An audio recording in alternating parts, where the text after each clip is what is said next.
Okay, so what we have here is we have a signal generator which is set at a certain frequency. It is then connected to a vibration generator which just is causing the string to move up and down. Now this string is then attached to a clamp stand. So what we're showing here is waves on a string. So basically like any stringed instrument, where we have a node at this end because the string's tied, and we have a node at this end. So what that means is if we look at this wave, a node is where the displacement is 0, so it's going to look like the wave isn't moving at these points.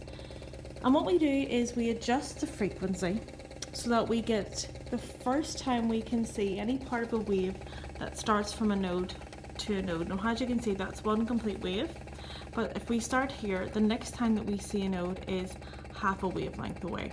So it's going to be very hard to see, but this here, at about 8 Hertz, we should be getting our half wave. Now the next time, if we look at when we go from this node to the next node, it is a full wave, which is 2 halves. So basically that means if I double my frequency from 8 to about 16, we should be able to see the full wave, and I'll try to get that for you. So I'm just going to double this to 16. Oh, it's really good. So what you'll see here is there's our node. This is our first antinode, and then it's quite hard to see this bit, but again there's our node in the middle again, and our antinode. So what's happening is there's a wave being created here. It is being sent down here. It hits the clamp stand and then is reflected back. So what you're getting is the reflection as well. So we have our superposition when the wave going this way meets the wave going this way, and when they combine together we're getting this massive wave. So then if we look at our next one, where again we go from the node to the next node, that is a wave and a half. So 3 half waves can fit into this. So if you remember that our initial frequency was 8, 3 times that, because remember there's 3 half waves and a wave and a half, will give us 24. So hopefully if we get 24 we'll get a wave and a half.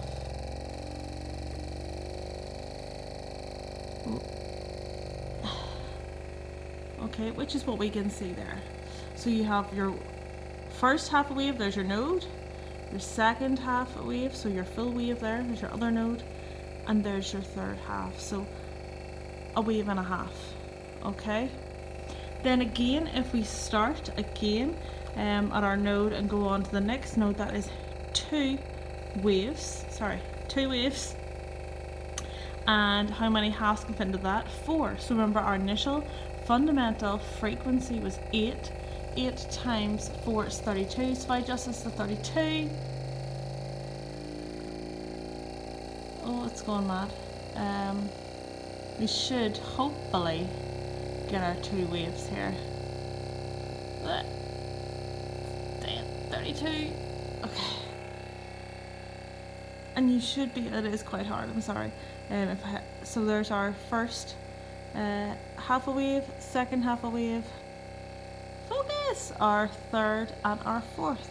And again, if I just move in closer, we have our node at the end, our antinode here, our other node, antinode, node, antinode, the node's just there, node, antinode.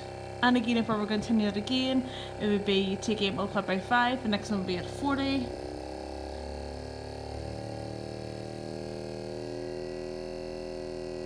This one's going to be quite hard to see. So we should have, there's 1 wave, 2.5 waves, we should have, oh focus, yeah, and there's our other half a wave.